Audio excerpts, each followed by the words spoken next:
ഷാരൂൺ വധക്കേസിൽ വധശിക്ഷയ്ക്ക് വിധിക്കപ്പെട്ട് ജയിലിൽ കഴിയുന്ന ഗ്രീഷ്മയ്ക്കൊപ്പം 4 സഹതടവുകാരാണ് ഉള്ളത്. നേരത്തെ വധശിക്ഷയ്ക്ക് വിധിക്കപ്പെട്ടവരെ ഒറ്റയ്ക്കാണ് സെല്ലിൽ പാർപ്പിച്ചിരുന്നത്. എന്നാൽ ഇപ്പോൾ അങ്ങനെയല്ല. വധശിക്ഷയ്ക്ക് വിധിക്കപ്പെട്ട പ്രതികൾ സുപ്രീം കോടതി വരെ പോയി വിധി ഇളവ് ചെയ്യാനുള്ള സാധ്യത ഉള്ളതിനാൽ സാധാരണ സെല്ലുകളിൽ തന്നെയാണ് ഇരുവരെയും താമസിപ്പിക്കുന്നത്. രാഷ്ട്രപതിയും ദയാഹർജി തള്ളിയ ശേഷമേ വധശിക്ഷയ്ക്ക് വിധിക്കപ്പെട്ടവരെ ഒറ്റയ്ക്ക് സെല്ലുകളിലേക്ക് മാറ്റുകയുള്ളൂ.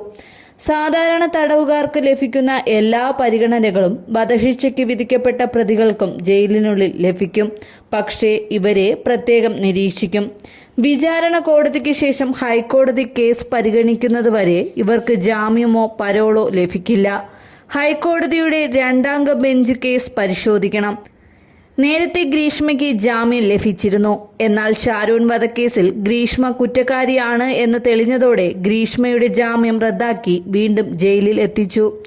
ശിക്ഷിക്കപ്പെട്ടതുകൊണ്ട് ഇനി ജയിലിലെ ജോലികൾ ഗ്രീഷ്മ ചെയ്യേണ്ടി വരും.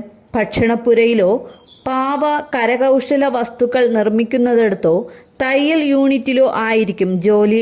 ഗ്രീഷ്മയുടെ താല്പര്യം കൂടി ചോദിച്ച ശേഷമായിരിക്കും ജോലി നൽകുക.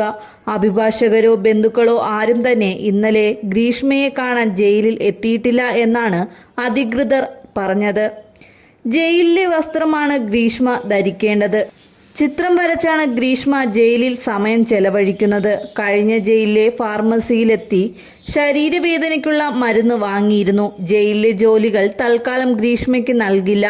കഴിഞ്ഞ ദിവസം കൂടുതൽ സമയവും ഗ്രീഷ്മ സെല്ലിനുള്ളിൽ തന്നെയാണ് കഴിഞ്ഞത്.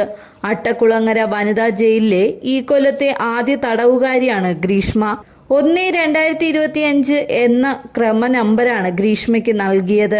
2022 ഒക്ടോബർ 14 ഗ്രീഷ്മ കാമുകനായ ഷാരോൺ രാജിന് കഷായത്തിൽ വിഷം കലർത്തി നൽകിയത്. തിരുവനന്തപുരം റൂറൽ SP ആയിരുന്ന C. ശില്പയുടെ നേതൃത്വത്തിലുള്ള പ്രത്യേക സംഘമാണ് കേസ് അന്വേഷിച്ചത്.